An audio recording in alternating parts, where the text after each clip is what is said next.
अस्मद्गुरुभ्यो नमः। श्रीमते रामानुजाय नमः। आज 7वां पाशुर है। इस पाशुर में केसी राक्षस का वध करने वाले केशव भगवान का मंगलाशासन किया जाता है।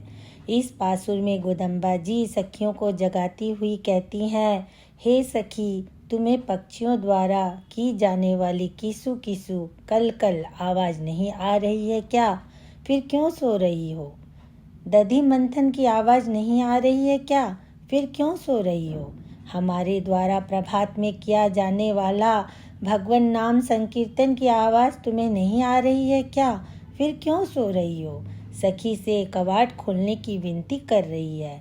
पक्षी सुबह उठते ही अपने परिवार के साथ मिलकर कल कल आवाज़ करते हैं और बाद में आहार कमाने बाहर चले जाते हैं।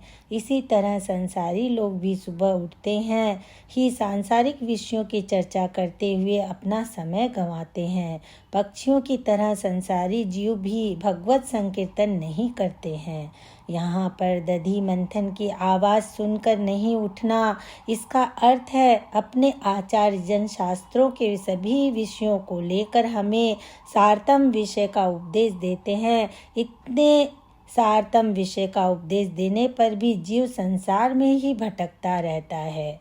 दही से सार वस्तु निकालने के लिए उसका मंथन किया जाता है। इसी तरह से महान आचार्य लोग भी वेद सागर का मंथन कर उससे सारभूत अर्थों को निकालते हैं। जैसे मुमुक्षुपिंडी नामक रहस्य ग्रंथ में श्री लोकाचार्य स्वामी जी लिखते हैं कि जैसे 3 घड़ों में अलग अलग दधी भरकर मक्खन निकाल कर मिला देते हैं, इसी तरह से तीनों वेदों के मंथन से निकाले हुए अकार उकार मकार को मिलाकर यह प्रणव बना हुआ है।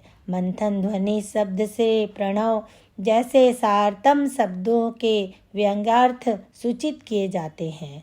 गोपियाँ उठती बैठती काम करती सभी अवस्थाओं में भगवान श्री कृष्ण का ही शुभ नाम व चेष्टितों का गान किया करती है। अतः एवं दधी दूध मक्खन इत्यादि बेचने के लिए उनको टोकरी में अपने सिर पर रख कर रास्ते में जाते जाते भी ये लोग भगवत अनुभव में लिप्त होने के कारण दधी दूध इत्यादि पुकारने के बदले में गोविंद दामोदर माधव पुकारती फिरती हैं।